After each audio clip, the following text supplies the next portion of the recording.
Buenos nachos, amigos, and welcome to Hallyujuku, a podcast about East Asian pop culture from a couple of guys from the East Coast of the United States.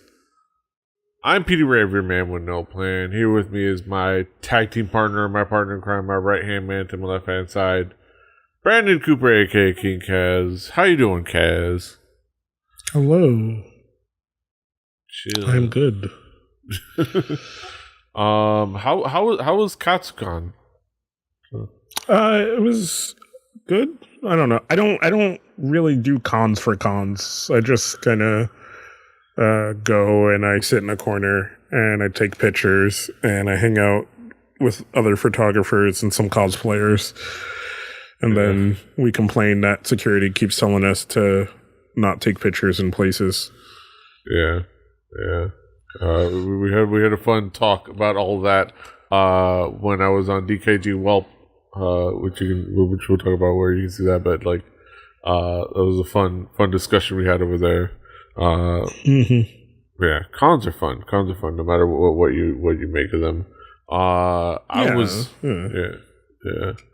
I'm looking forward to a couple of cons this year if I can make it to them. But yeah. We're hanging out. I of course, my big thing, not a con, but a concert. I'll start off. We'll talk about Red Velvet. Yeah, I'm excited about having seen Red Velvet. It was a fun show. Yeah, when I saw that, like, when I saw that concert update, it was the announcement for the concert, and it was like the dates. I was like, I sat there, like, oh, you know, Red Velvet's gonna have a U.S. tour. Oh, that's nice. Oh, let me look at the cities. You know, and not really thinking the possibility at this point. Not really considering it a possibility that they come to Miami and look at the dates. Oh, like, you know, L.A. You know, okay, they're going to Dallas. Oh, it's cool. Miami. Oh, it's cool. They're going to New York. Oh, it's cool. Toronto. They're like, what? Miami. Miami. Yeah. What? Like, that's doable. I can do that. I could humanly do that. And all it was fun. I had a fun night. I just had to the drive to the beach was fine. Drive down to Miami Beach. It was at the Fillmore Center over at the Jackie Gleason Theater down in Miami Beach. A pretty famous place, which is really cool. It wasn't too bad of a drive, not too much of traffic, because luckily it's upstream from the late night traffic flow for the most part, except for that part going right to the beach. So it wasn't too bad, and I went early enough, and the show was fun. It was the crowd was into it. There was a lot of fans, and they were loud. And it was fantastic, and the energy was great. I even had a video. I put a video up on Twitter of their performance of Bad Boy, and I guess it went viral. Had a ton of retweets. I don't know about viral, but like they had a bunch of retweets, which was nice. Like, so that was cool. But like, if you check out on my Twitter page, the video from that night,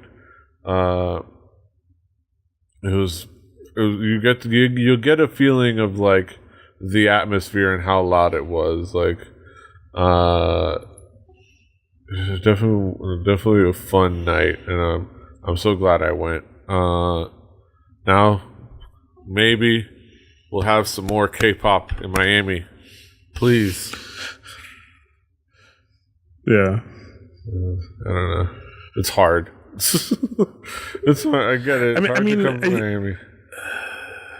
I think as more and more acts start to come for solo tours and they find those more interesting venues, then we'll probably start to get more and more, you know. Yeah. Hopefully. Like in a good spread is what, you know. But luckily I do have my next K-pop experience to look forward to, which is going to be at South by Southwest next month. So look forward to that. I'll give a little quick recaps about that as well. We'll have discussions about that because it's going to be a fun week. Not just about K-pop, but I'll be able to check out Japan Night this year, so this is gonna be cool. I won't have to like choose one or the other, which is really cool. But yeah, that being said, now we get to the meat of the matter. We get to our actual episode. We talk about what we always talk about at the beginning of the show. We talk about what's new, what's caught our attention, other than cons and concerts. Kaz, what's new? So new for me coming into this week. Where is the dot? Here's the dot. All right. So new for me this week is kind of just a bunch of stuff I found on 1DK as I was sitting here editing photos and just kind of listened to. This one, the night of Syoko. Sakyo, kind of something I thought would be up your alley musically, but definitely something I was feeling. I enjoyed it, but it was like, I think PD would definitely enjoy this. Yeah, this is interesting. It's very, very electro aesthetic. It's very interesting musically. Like I barely I barely understand like a fourth of what's going on and sort of understand the rest, but they're like using all kinds of pads and samplers and making beats, and it's fun just to listen to, but they're definitely like they're playing like, and they're doing all the fun like intricate like playing and like doing different things with like different beats and trying to kind of like experiment, which is really cool. Yeah, I thought it had a very like interesting electronic sound, especially with like the end of the keyboards and the drum machines. That was really fun, and I liked the lead singer's vocals in this. It definitely did just seem like fun.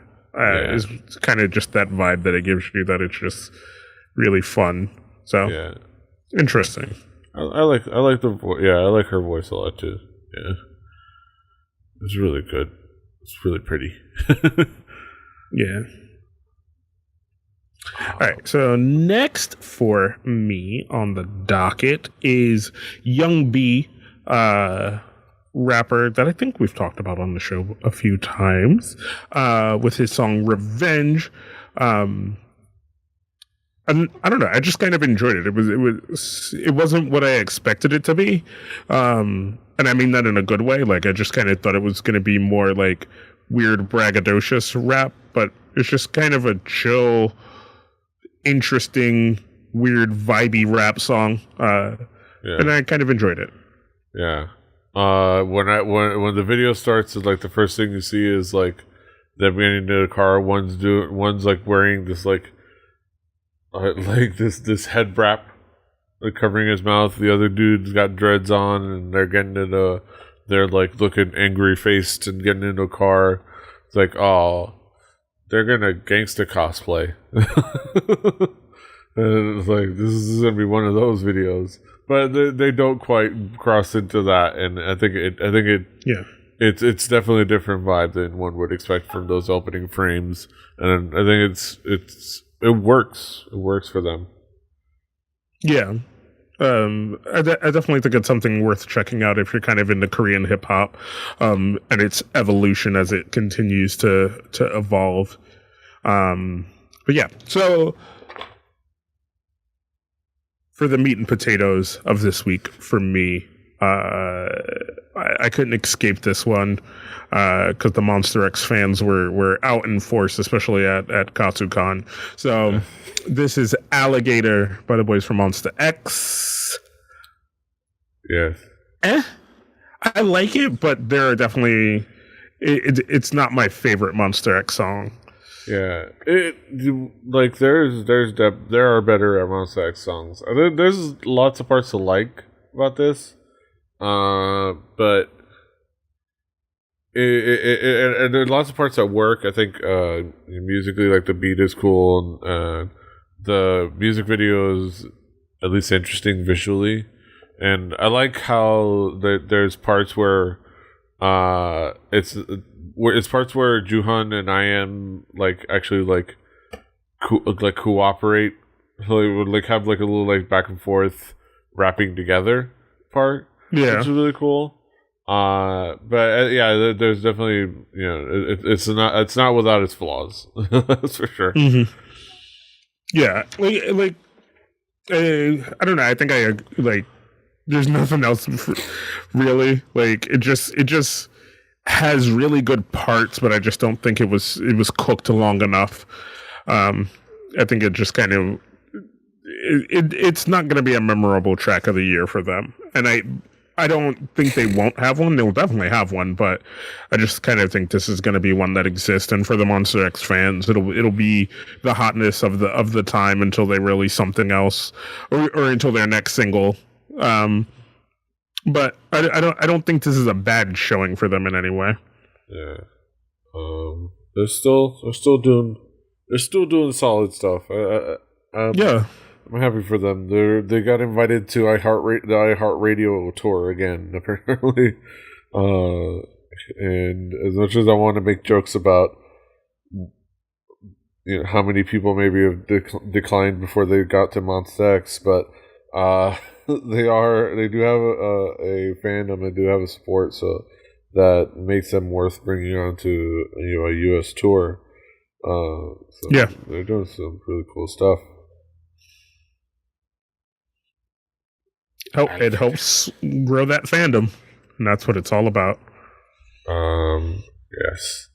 But you know, as much as as much as they like alligators, hopefully when they come to the U.S., they remember that really it's not about gators; that it's all about the U. That being said, we're moving on to my stuff. Moving on to what caught my attention. Some cool stuff. So I had a quick last-minute substitute. I was going to talk about Hwasa's song, She of Mamamoo. I enjoyed it. You know how I feel about Mamamoo out there. If you've watched this podcast, I love them. I love them. I love the song. It's cool stuff. I substituted for this because this one had a little bit more to talk about, like, just in the observing the machinations of K-pop and the people's moves thing. And because it's JYP's new girl group. So I went ahead and substituted this track by new group ITZY, Dala Dala. It's an interesting debut track. They're definitely going with a very interesting aesthetic. That kind of reminds me of 2013 K-pop girl like girl crush girl group. Remember songs? Yeah, like it like the one of the groups that I kept thinking of was Evil, and things like that. In a certain way, the songs goes a lot of places. I don't know if it's the best song in the world. But it's good. There's a lot to like about it, about the attitude of it, and there's a lot to kind of like find interesting about what this means for their goals with this group. It definitely was a concerted effort to differentiate their sound from Twice, which for obvious reasons. Like, of course, you have to. Like, this is this group. We already have a Twice. We don't need to like make that group again. Unlike YG, who just lives to make the same group over and over again. Yeah. Well, see, YG waits till he wants to discard the old group and then he replicates it. At least JYP tries a new group with a different idea before discarding the older group. But yeah, I don't know. I think it works on some levels. I think there's some parts of this that, like, it's not without its flaws. It's a little bit messy. It's a little bit out there, but I think it works, and it's definitely an interesting beginning. I don't know. What did you think, Kaz? It kind of is like you said. It is very like arts. It definitely has like a very arts sound to it. But I kind of enjoyed it for some weird reason. Like I'm enjoying this. Like it's very forgettable, but I'm definitely enjoying it. Yeah, it's fun. Like they're definitely going with like a closer to leaning into a girl crush sound, which is really cool. I think I like that. I like the. It's not as. I was going to say it's not as anthem-y, but then I realized that's kind of what Twice is. Twice is very anthem-y. Yeah. Very repeatable in their songs and stuff like that. Like this is kind of just like you dance to it and have fun, and enjoy it. I wish the choreography was shown a little bit more and it was a little bit tighter, since we don't get like just dance versions of videos as much as we used to in the aughts for groups like this. But yeah, no, I enjoyed it. Yeah, so definitely interesting to see what they do with this, what JYP does with this group, and almost kind of like view this through the prism of what Somi does when she finally debuts under the Black label, and kind of judge that based on what this could have been. So it's interesting, the machinations. But moving on from that, we have the ladies of LOONA, Idari Sonia, are back with a new track, Butterfly.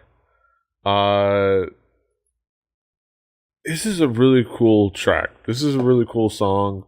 Very cool pop song. Very fun. Very cool video. This is DG Petty kind of like flexing their aesthetic muscles as music video directors. But very cool video. Like the fact that they kind of went with the aesthetic of like all these girls from around the world, kind of like breaking out, and this very like motivational, inspirational video, which is really cool, very inclusive because girls from all around the world, of different shapes, sizes, and ethnicities, which is really cool. And then like the song is cool and it has like a cool vibe, and the girls look great. LOONA looks great. It kind of like the choreography is really cool and tight too. Like somebody pointed out that it's like almost close to like boy group choreography if you really kind of like look at it. And the way it kind of like some of the like the moves and points and key points that are used, which is really cool. And like the pants look. I love when they bust out, or when girl groups bust out pants. I don't know. There's something about girl groups dancing in pants and boots, with powerful choreography that I just enjoy. Like, yeah. But yeah, like there's so much about that that's just really cool. What did you think, Kaz? I am enjoying the choreo in this. I don't know if I enjoyed the song as much. I like it, but I love fucking tight choreo, and like I love the cuts and style in this video too. But I think I enjoy the video more than the song itself. Yeah, I think there's definitely room for improvement, and I know that like I'm enjoying it, but I could definitely see how. And I've seen like in reviews, especially like on the bias list on her article or their article on Asian Junkie, they pointed out that kind of the chorus. There's not much of a chorus; just kind of has the drop chorus with this like dolphin note fly like a butterfly, which definitely is a thing that's been used a lot in pop music everywhere, and it's a style that has been used in a lot of places, and it definitely I could definitely understand why someone could be tired of something like that, because it's been used a lot. So it's not without its flaws, but I think it works well, and it's LOONA, and they're fantastic, and I'm looking forward. I'm looking forward to watching like live performances of this, like the full choreo just on display, because it's just fantastic. Yeah. Last but not least, it's the girls from Dreamcatcher. The song that I've really been super excited about. This is my main event track, honestly. As much as I love LOONA, this is my main event track. Dreamcatcher with PD. And this is fantastic. This song is so much fun, so cool. The song, like the hook is really cool. Like it's this is another song where it's a drop rather than there's like a chorus, I guess. It's a nice drop and a proper chorus. And I think it works well. It also has fantastic choreography. The kind of the instrumental is really great. The performance is really good. The song is really cool. Like the vocals are just fantastic. The ladies look great. Especially Shion, looking like she's looking like she can straight up just kill some fools. And of course Dami looks fantastic. Again, it's the pants. I don't know. It's just something about pants. Like aesthetically, the video is cool. The music is cool. I love that. I'm curious as to what the fact that this is as per the name of the mini album, the end of Nightmare, the end of the Nightmare cycle, the Nightmare concept. I'm curious as to what this means going forward. If they're gonna still continue the rock sound but with a different concept.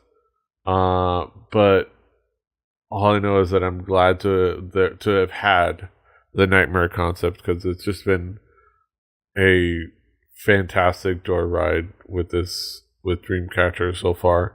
But enough of me gushing. Kaz, what did you think?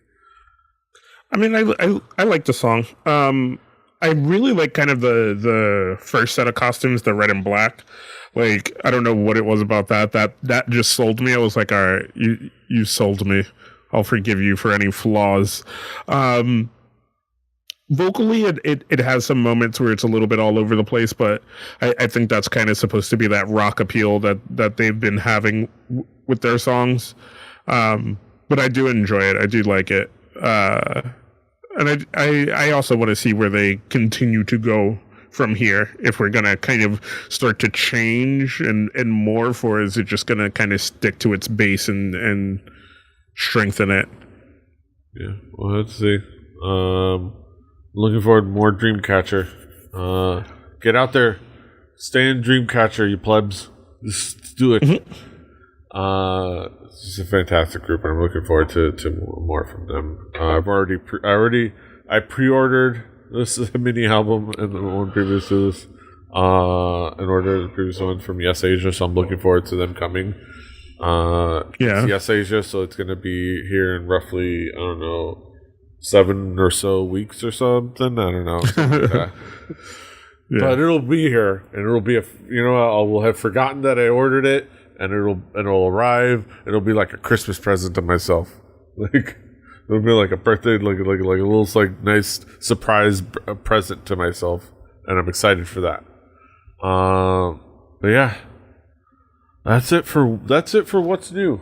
Now we get over to our headlines. Talk about the news and such. So stick around, people.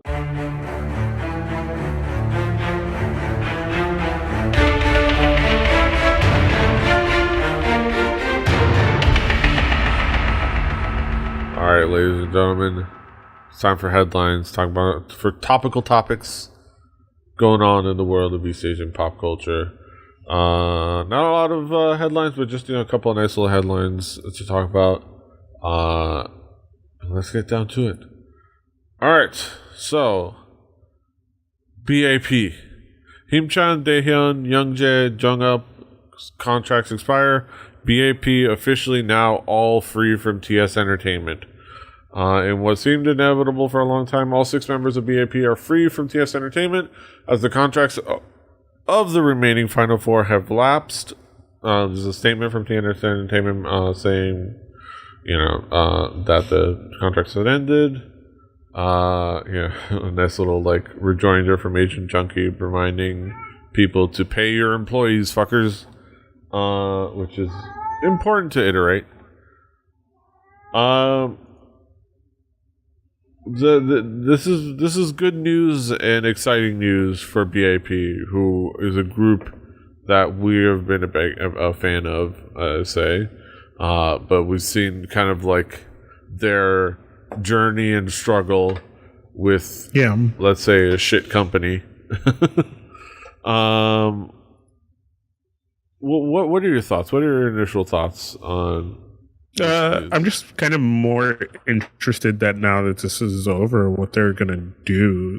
Is it gonna kind of be a Block B situation where they decide to stay together and continue to do things, or is it gonna be a forge your own way and do something kind of situation? Yeah. It's always good to kind of see people gain their freedom, but there's hope that they may reunite. But I mean, it's not a huge hope because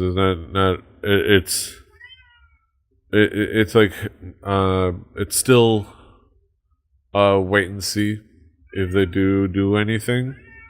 We can only hope. We can only hope. That's a really big thing. We can only hope because they are a fantastic group. And if they decide to kind of do something further, that would be great. I definitely wonder what does this mean for TS Entertainment? Or really more what does this mean for the artists that's still remaining? You always wonder I think Sonamu is still under them. For as much as I don't think they're really doing anything. Tracing, they just debuted recently, which is, I guess, they're going to be their new group, the new boy group. But they debuted 2 years ago, so we'll have to see if they establish, something. Yeah, I don't know. We'll have to see. Hopefully the best we're hoping the best for all the boys at BAP. Because Hurricane was a banger. Yeah. And one shot. I mean, they've had some good songs, so it just I really want to see them do more. So all we need is one shot. Yeah, looking forward to all that. All right, moving on. Park Bom is coming back. Park Bom's set to make a March comeback with song features Sandara Park. So we're getting a halfway 21 reunion. Former 21 member Park Bom signed with D Nation in July, and now it's being reported that she'll be making a solo debut in March. And part of it is YG Entertainment confirmed that Dada is going to be part of the comeback as a featuring person. It's going to be produced by Brave Brothers. Brave sound. Oh God.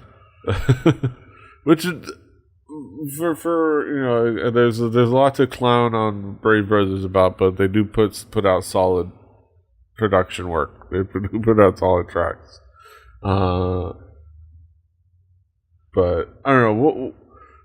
It's going to be interesting to see what this song is and how it gets received.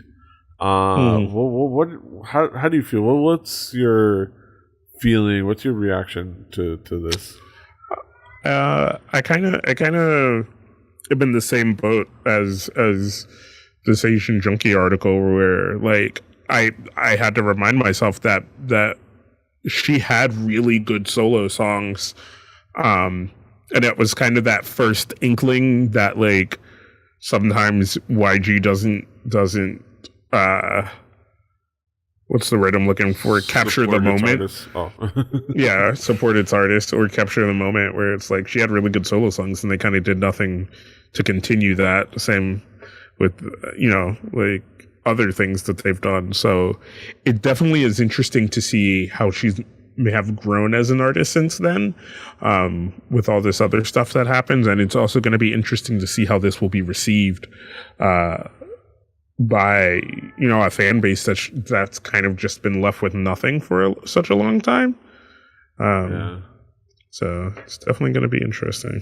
Yeah, I mean, like, how long has it been since we had that goodbye song? That wasn't even really like the last time we really had proper music from them. The song was in 2017. But really they broke up in 2016. Like really, like and really they were on a high. They had been broken up since basically a little bit after Crush. So it's been 5 years. This is really, they've essentially been on the path out.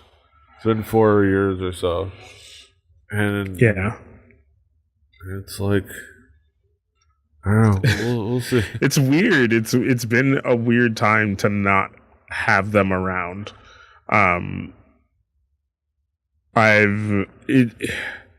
It's hard, especially because I know I do this thing sometimes on the show where I'm always like, oh man, that reminds me of 2NE1. That reminds me of 2NE1. That reminds me of 2NE1. And it's like, all right, like I gotta at some point like get over my love of 2NE1.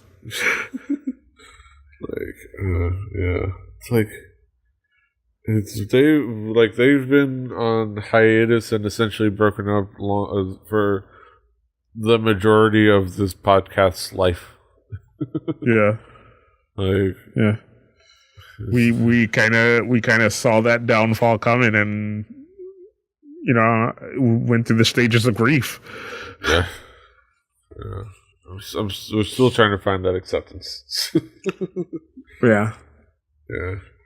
Well, let's see. We'll see what this does for us, because we still haven't really gotten much from God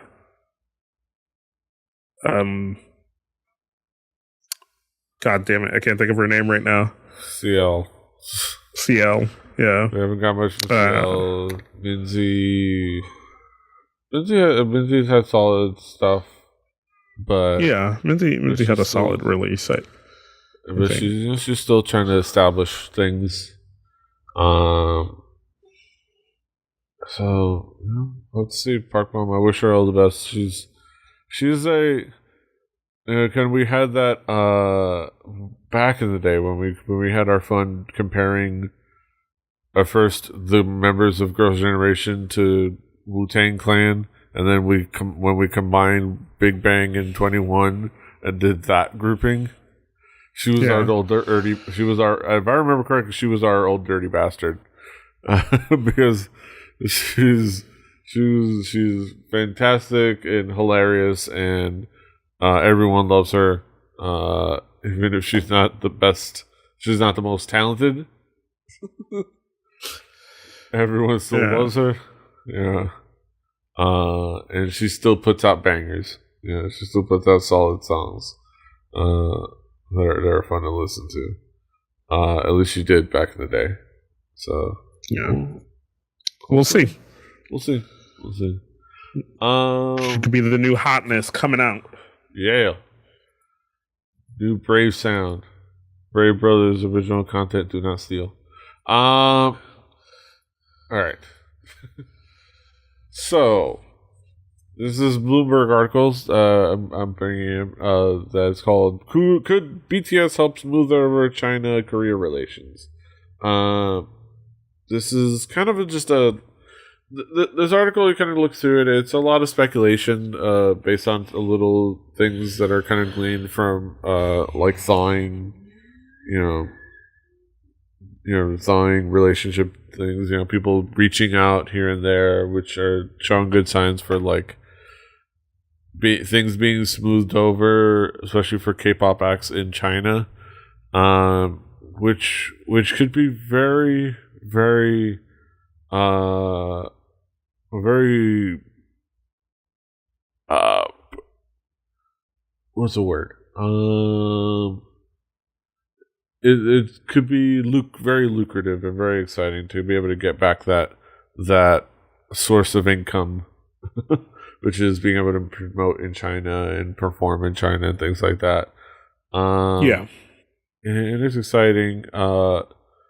It's obviously a lot of it is speculation. A lot of it is just like, okay, this means this. Okay, that certain people are reaching out again. There's the fact that obviously Tencent doesn't give a fuck, and they're still, they're still investing in like SM Entertainment and like, same for like, for other big corporations. They're still investing in Korean entertainment, and there's going to be the Korean dramas are finally back on TV, and like, K-pop is back on music services, so things are loosening up. So there's hope. Like, what were your reactions? What was your reaction to kind of seeing these thoughts, these speculations? I think it's interesting because I always forget of the conflicts that arise when Korea and China talk. And I hadn't thought about because of the fact that there are usually Chinese members in K-pop groups, or EXO having half of its members be Chinese so that they could have, Not anymore. I think they're just down to the well, not anymore. But there was a time. There was a time. So it's always an interesting thing to see where this is coming from, and then a lot of this, obviously, because it's on Bloomberg, is coming from a money standpoint. Bloomberg is talking about the growth and rise of K-pop, and the ability it has to sell. The ability groups like BTS are having right now worldwide in their kind of golden touch of a product and things like that. And it just seems to be on a consistent rise, other than what has been kind of a ebb and flow, I guess. Like a group comes out, they kind of hit a peak and they kind of taper off, maybe not fall, but kind of ride a relative wave. Whereas BTS only seemed to continue to climb.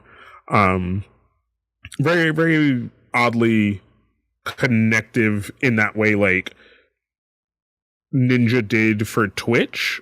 Twitch was already on this rise, and then I think Ninja helped bolster the platform in his growth and his popularity growing, helped grow the platform, and now all these other people are like all boats rises, even though his is kind of starting to sink a little bit because he's hit that plateau that I talked about, whereas like he's not sinking per se, but it's just kind of the wave has risen to catch up to him, and now he's kind of just in that wave of very popular streamers where the numbers are higher and the thought and everything else in the process is higher, and people are expecting a better product now than what they once did.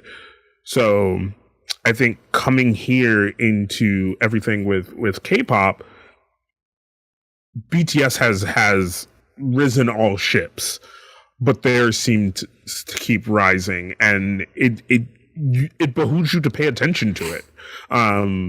like you said, with what you have seen of K-pop night out at South by Southwest, it is a thing that is getting bigger and bigger, and it is starting to do that thing where it's attracting. It was only kind of attracting smaller acts before, and now it has these big headliners. Now it's starting to have these bigger and bigger and bigger headlining acts, to the point where at some point it may split into like Korean indie and then Korean, K-pop night, where it is going to be these bigger K-pop groups that are going to be the focus of part of what Korean night out is. Or Korean night out isn't just going to be Korean night out. It's going to probably start to take a bigger chunk of itself in those situations, because the growth is crazy exponential at this moment. And it's kind of already becoming that way. And now we have, the groups that are now that we have Blackpink doing like arena tours. It's like which it's hilarious. I mean, it was weird. I think there was a couple years ago where we thought it was weird when we went to a convention together and BTS was performing. And like we were like, oh shit! If we knew that was happening, we would have went and saw it. And it wasn't. And it's because it wasn't everywhere. You know what I mean? Like it was a thing. It was like it was going at ASIN, walking down to the convention center, seeing that billboard for that tour at the time. I don't even remember what the name of the tour was, but it was like, oh yeah, it was like they're coming to Chicago, crazy. Yeah, and I think because even back then, and what was that, like 3, 4? That was some time ago. Yeah. Right? That was some time ago. Yeah. At that time, you only really got K-pop groups to come around in those situations where it was interconnected to like a convention, right? Like it was interconnected to this thing that you already knew you were going to have a bunch of people in the area who knew what that thing was, right? And they do the convention circuit. You can get a K-pop group to come to some convention, and that was kind of the interesting thing about it. I think it was 2014. It was the Red Bullet. Yeah, if I remember correctly. But yeah, that's what you were saying. Now we're in this place where BTS can just come to America, drop some tour dates, do it with no precursor. You know what I mean? Like there's no alternate reason they have to be here. It's not because of a con or something like that. Like you could probably still bank off of it and get even more people to come, but people are going to go either way. You're at this point where Red Velvet is going to come do a tour like an American act and do daytime TV to promote it because they have that clout. You know what I mean? Now, like we're in the growth of K-pop. No, that's what I mean. Like K-pop has that clout that a group like them could come and be like, oh yeah, we'll do daytime TV to promote our tour that we're doing in America. Our 12 or 13 stop tour that we're doing in America. Like, and it's crazy, like to go from that to this. Yeah, it's exciting. It's exciting, but yeah, and on that, it's like it's a force that you can't deny, which makes sense for why, as much as need to buy China stock in K-pop. As much as China wants to kind of like puff his chest up, and they can because they're China and they can do a lot of things. You can see why some of the companies maybe slowly but surely start to okay, can we get back to bringing those K-pop acts back in because it's making us money? They want them to come pump cell phones and other products. You know what I mean? Like you do that because Okay, we did the thing you wanted, Mr. Gunner person. Now, can we get, we slowly start to okay, let's bring him back in. Yeah, it's like why back in like a certain time you would always hear about these weird like Chinese commercials with American actors in it. You know what I mean? And it's because at that time American actors were really good worldwide economy. You know what I mean? Like putting in Arnold Schwarzenegger at the height of Terminator and all those movies that he was in a commercial, no matter where it was in the world, was a great, you know what I mean? Was a great economy thing, you know?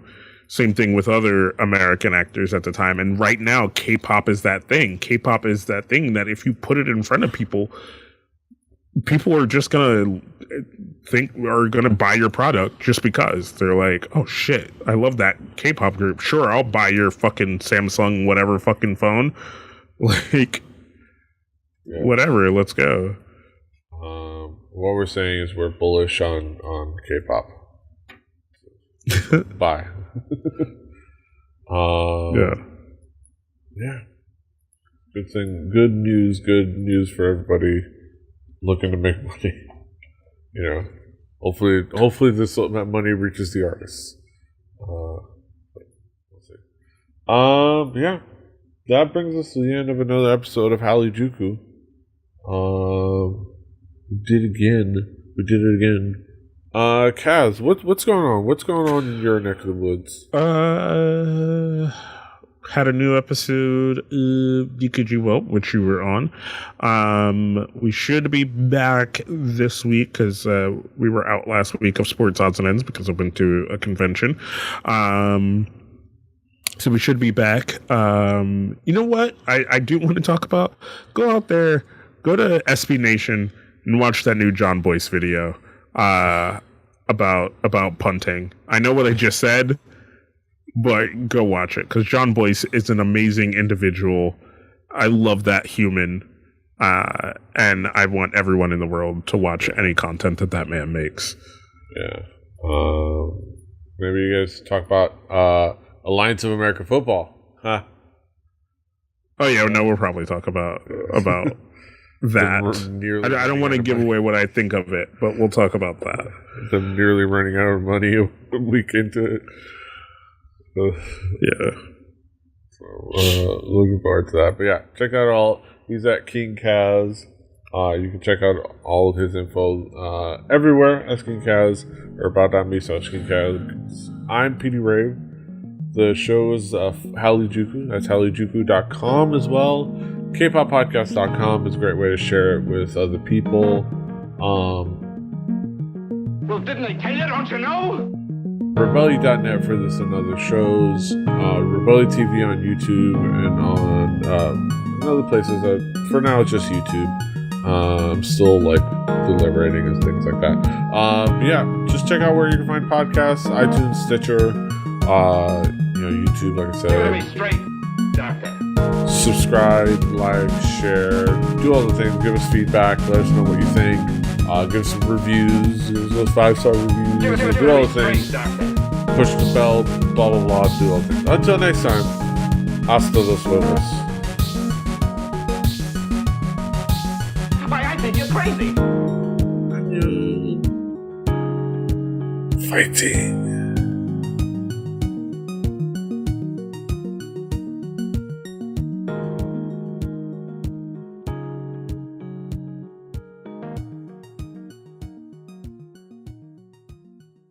Diamond Club hopes you have enjoyed this program.